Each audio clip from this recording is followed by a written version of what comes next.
Avocado തൈയാണ് കേട്ടോ. ഇത് വാങ്ങിച്ചതും നട്ടതുമായ വിശേഷങ്ങൾ പറയാം. ഒരു അവക്കാഡോ തൈ മേടിച്ചതാണ്. ഇത് നമുക്കൊരു നല്ല സ്ഥലം കണ്ടെത്തി നടണം. പെട്ടെന്ന് കായ്ക്കുന്ന ഇനമാണെന്നൊക്കെ പറഞ്ഞാണ് തന്നത്. കായ ഉണ്ടായാലേ ഇതിനെപ്പറ്റി കൂടുതൽ അറിയത്തുള്ളൂ. നല്ല വെളിച്ചം വേണം, എന്നാൽ മരമായി വളർന്നു വരികയും ചെയ്യും. അത്യാവശ്യം തണലും വേണം എന്നൊക്കെ പറഞ്ഞ് നഴ്സറിക്കാരൻ. നമുക്കതിനനുസരിച്ച് സ്ഥലം കണ്ടെത്തി നടണം. ഇനി നമുക്ക് അവക്കാഡോ നടാം. അപ്പോൾ അവക്കാഡോ നടാനുള്ള കുഴി ഞാനിവിടെ കുത്തിയിട്ടുണ്ട്. ഇതൊരു അടുത്താഴ്ചയുള്ള ഒരടി മിച്ചമാണ്, 1.5 അടി താഴ്ചയിൽ ഒരു കുഴി കുത്തിയിട്ടുണ്ട്. ആദ്യം നമുക്ക് അടിവളമായിട്ട് എല്ലുപൊടി ഉണ്ടെങ്കിൽ നല്ലതായിരുന്നു. എല്ലുപൊടി ഇല്ലാത്തതുകൊണ്ട് എല്ലുപൊടി ഇടുന്നില്ല. ഒരു നല്ല രീതിയിൽ ചാണകം ഇട്ടിട്ടുണ്ട്. ഇനി നമുക്ക് അവക്കാഡോ വയ്ക്കുന്ന ഒപ്പം തന്നെ കുറച്ച് ചാണകം കൂടെ ഇട്ട് കൊടുക്കാം. ഇതാണ് നമ്മുടെ അവക്കാഡോ തൈ. ഇതിൻ്റെ പ്ലാസ്റ്റിക് നമുക്ക് കീറിയെടുക്കാം. നല്ല കൂടാ. അത് ഇളക്കിയെടുത്തിരുന്നെങ്കിൽ നമുക്ക് വേറെ എന്തെങ്കിലും നടായിരുന്നു. പക്ഷേ ഇപ്പം നടക്കുകയല്ലോ. നമുക്ക് അവക്കാഡോ ഇല്ലേ അതിനെക്കാട്ടിലും പ്രധാനം. അതുകൊണ്ട്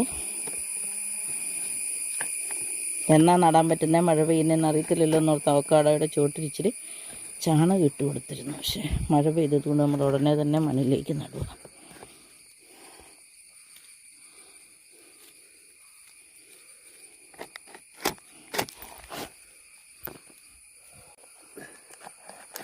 കൂട് നമുക്ക് കീറിയിട്ട്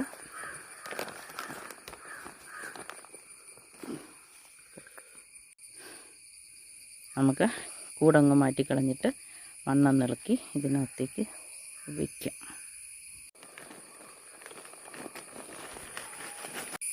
ഉണ്ടോ, നമ്മുടെ അവക്കാഡോ കുഴിയിലായി. ഇനി നമുക്ക് ഒരു പാത്രം, ഇത് 3 ലിറ്ററിൻ്റെ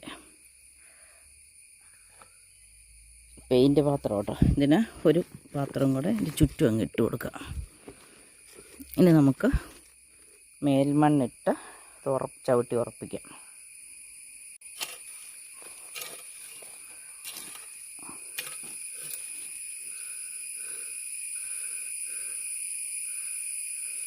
നല്ലപോലെ ചവിട്ടി ഉറപ്പിക്കും.